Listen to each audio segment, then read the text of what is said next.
আদালতক বিপথে পৰিচালিত কৰাৰ অভিযোগত ধুবুৰীৰ পক্সো আদালতে কুদ্ৰত আলী নামৰ এজন লোকৰ বিৰুদ্ধে অভিযোগ দাখিল কৰিছে। ধুবুৰী পক্সো আদালতৰ স্পেচিয়েল পিপি ঋতুপৰ্ণা গুহে সাংবাদিকক জানিবলৈ দিয়া অনুসৰি কুদ্ৰত আলীয়ে এজন যুৱকৰ বিৰুদ্ধে যৌন উৎপীড়নৰ অভিযোগ উত্থাপন কৰি এজাহাৰ দাখিল কৰিছিল।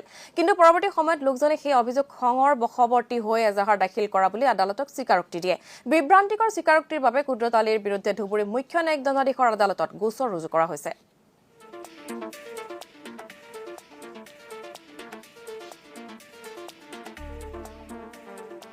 Allegation this is established hall 376 and section 6 of POCSO কিন্তু যেতিয়া তেওঁলোকে সাক্ষী দিবলৈ আহিলে ক'লে যে এইটো মিছআণ্ডাৰষ্টেণ্ডিঙৰ ওপৰত কেছটো দিছোঁ।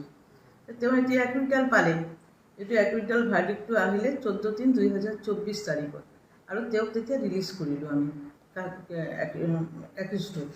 তাৰপিছত এইটো ছেকশ্যন 22 POCSO এক্টে কৈছে যদি কোনোবা ফলছ ইমপ্লিকেট কৰে তেনেহ'লে আমি এটা কেছ ফাইল কৰিব পাৰোঁ।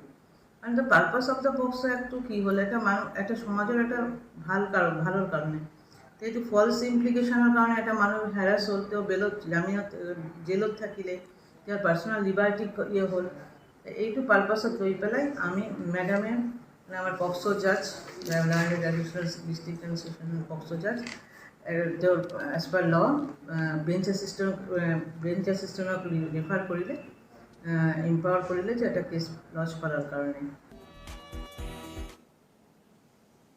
গুৱাহাটী মহানগৰ